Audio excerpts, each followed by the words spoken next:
Agartala rail station থেকে ৩ জন বাংলাদেশি মহিলাকে গ্রেফতার করল রেল পুলিশ। আগরতলা সরকারি রেল পুলিশ থানার ওসি তাপস দাস জানান, উনাদের নিকট রবিবার সকালে গোপন সংবাদ আসে দূরপাল্লার রেলে করে কিছু বাংলাদেশি নাগরিক বহির্রাজ্যে যেতে পারে। সেই সংবাদের উপর ভিত্তি করে রেল পুলিশ আগরতলা রেল স্টেশনে উঠ পেতে বসে। যথারীতি বিকালে রেল পুলিশ কর্মীরা লক্ষ্য করে ৩ মহিলা রেল স্টেশনে প্রবেশ করছে। তাদের দেখে সন্দেহ হয়, তাদেরকে আটক করা হয়। ধৃতদের জিজ্ঞাসাবাদ চালানোর পর তারা নিজেদের ভারতীয় নাগরিক হিসেবে দাবি করে, কিন্তু তারা ভারতীয় নাগরিক হিসেবে কোনো পরিচয়পত্র দেখাতে পারেনি। শেষ পর্যন্ত তারা অস্বীকার করে তারা বাংলাদেশি নাগরিক, অবৈধভাবে তারা রাজ্যে এসেছে। ধৃতদের বিরুদ্ধে সুনির্দিষ্ট ধারায় মামলা রুজু করা হয়েছে। সোমবার ধৃতদের আদালতে সোপর্দ করে রেল পুলিশ।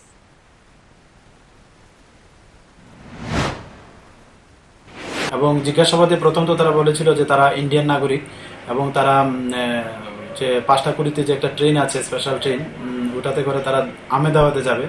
কিন্তু বললাম যে তাদের আই কার্ড বা ওইসব কিছু দেখাতে, কিন্তু তারা দেখাতে ব্যর্থ হয় এবং তারা স্বীকার করেছে তারা বাংলাদেশি ন্যাশনাল, তারা বাংলাদেশ থেকে এসেছে এবং অবৈধভাবেই তারা ওই আহমেদাবাদে যেতে চেয়েছিল।